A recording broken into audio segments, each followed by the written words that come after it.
बुलेटिनची सुरुवात आताच्या सगळ्यात महत्त्वाच्या आणि मोठ्या बातमीने करतोय। भारतीय जनता पक्षाचा मलिकांना नकारे, राष्ट्रवादीच्या डोक्याला आता ताप वाढलेला आहे। दोन चार भाजपचे लोक बोलल्यानं काही होत नाही, लोकांच्या बोलण्यानं महायुतीवर परिणाम होणार नाही। सूरज चव्हाण यांनी भाजपला टोला लगावलेला आहे।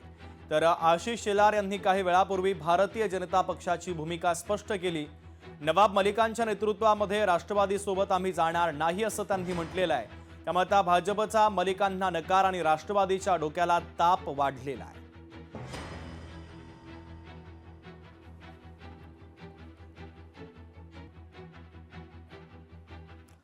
पुढची महत्त्वाची बातमी आपण पाहूयात। आगामी निवडणुकीमध्ये विरोधकांचा पराभव होणारच, जनता विरोधकांना चांगलाच धडा शिकवणार।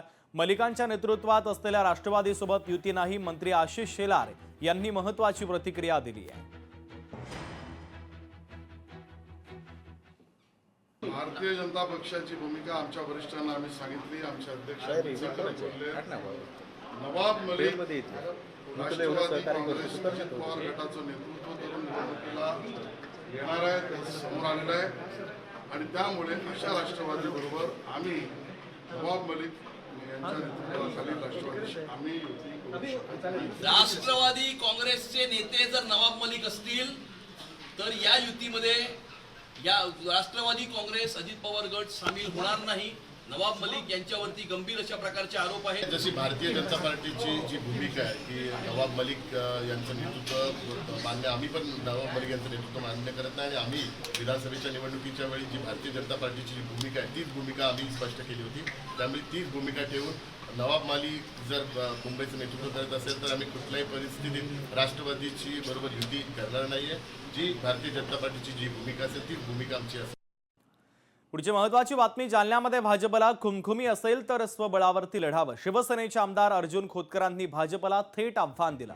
जालन्यामध्ये भाजपची स्वबळावर निवडणूक लढण्याची चाचपणी सुरू आहे। शिवसेना राष्ट्रवादी एकत्रच असेल, अर्जुन खोतकरांनी महत्त्वाचं आणि तितकंच सूचक विधान केलं। बहुप्रतीक्षेनंतर आता या निवडणुका झाल्या। खरं तर हे कार्यकर्त्या घडवणाऱ्या निवडणुका आहेत आणि त्यामुळे आनंद आहे, उत्साहाचं वातावरण आहे।